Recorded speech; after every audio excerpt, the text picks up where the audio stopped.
سابق وزیر اعظم میاں نواز شریف کہتے ہیں کہ جب وہ وزیر اعظم تھے تو ملک کو ڈیفالٹ سے بچایا، IMF کو خیر بات کہا۔ مری میں کارکنوں سے خطاب کرتے ہوئے نواز شریف نے کہا کہ جب انہیں نواز شریف کے خلاف کچھ نہیں ملا تو بیٹے سے تنخواہ نہ لینے پر نااہل کر دیا گیا۔ ملک کے منتخب وزیر اعظم کو بیٹے سے تنخواہ نہ لینے پر فارغ کیا گیا۔ ہنستے بستے ملک کو ہم نے خود اجاڑا ہے۔ نواز شریف نے کہا کہ دکھ اس بات کا ہے کہ ملک کو اس نہج پر لانے پر ہم نے کوئی سبق نہیں سیکھا۔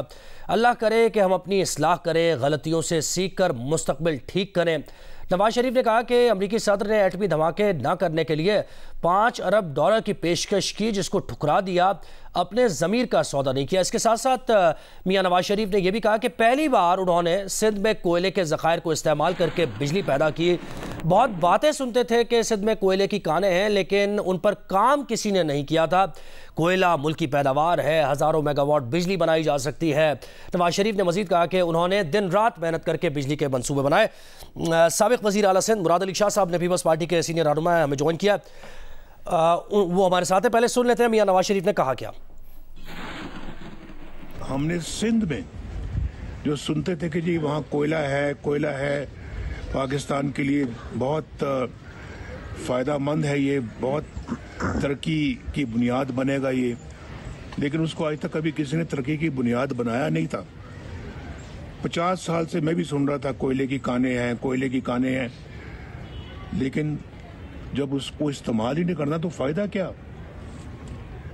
ہم نے پہلی مرتبہ ان کانوں کو جو ہے نا، وہاں کوئلے کی کان کو جا کے اس پہ کام شروع کیا، کوئلہ نکالنا شروع کیا، اور پھر وہاں پہ بجلی کا کارخانہ لگایا جو آج بھی دیکھے جا کے وہاں کوئلے سے چل رہا ہے۔ پاکستانی کوئلہ ہے، یہ کوئلہ کہیں اور سے نہیں منگوایا جاتا، اس کے لیے ڈالر خرچ نہیں ہوتے، یہ پاکستانی کوئلہ ہے۔ تو اس کو جتنا مرضی استعمال کر کے تو اس میں آپ ہزاروں میگا واٹ بجلی جو ہے وہ بنا سکتے ہیں، شاید لاکھوں بھی بنا سکتے ہیں۔ تو کم از کم کسی کو اس کام تو شروع کرنا چاہیے تھا۔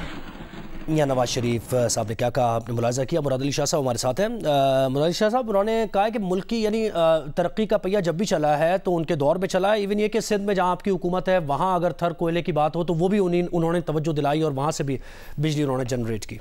شکریہ جی مجھے لائن پہ لینے کا اور موقف لینے کا۔ سب سے پہلے تو میں یہ کہہ دوں، مجھے بہت احترام ہے میاں محمد نواز شریف صاحب کا۔ اس ملک کے وزیر اعظم رہ چکے ہیں 3 بار، لیکن بہت ہی احترام کے ساتھ جو انہوں نے بات کہی، آپ نے بھی سنائی بھی اور میں نے پہلے بھی سنی ہے، چینلز پہ آ رہی ہے، کہ تھر کے حوالے سے جو انہوں نے کہا ہے وہ حقیقت پہ مبنی نہیں ہے۔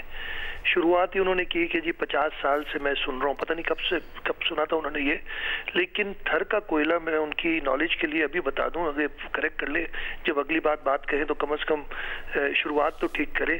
تھر کا کوئلہ 1991 میں ڈسکور ہوا تھا پہلی بار، یعنی اس کو 30-32 سال اب ہوئے ہیں، تو وہ 50 سال سے پتہ نہیں کب سے سن رہے تھے، تو دوسروں کو بھی بتا دیتے کہ تھر کا کوئلہ ادھر ہے تو شاید کام اور جلدی ہو جاتا، لیکن خیر عرصہ گزر جاتا ہے، شاید پرانی باتیں لوگوں کو کسی وقت عمر میں آ کے یاد نہیں رہتی، وہ الگ بات ہے، چلے اس کو میں ایک بیس نہیں بناتا، لیکن جو انہوں نے بات کی میرا خیال حقیقت پہ بالکل مبنی نہیں تھی۔ میں ہسٹری بتا دیتا ہوں، میں نے جیسے کہا ابھی 91 میں تھر کا کوئلہ دریافت ہوا، 93 میں شہید محترمہ بینظیر بھٹو کی حکومت آئی، حکومت میں آتے ہی انہوں نے جو ہے اس پہ کام شروع کیا۔ سندھ کول اتھارٹی پہلے بنائی گئی تھی، اور سندھ کول اتھارٹی کو انہوں نے جو ہے فعال کیا، اور اس سندھ کول اتھارٹی نے سارے سرویز کر کے 95 میں یعنی 2 سال کے اندر سارا کام کر کے 10,560 میگا واٹ کے پاور پلانٹس کے MOU سائن کیے۔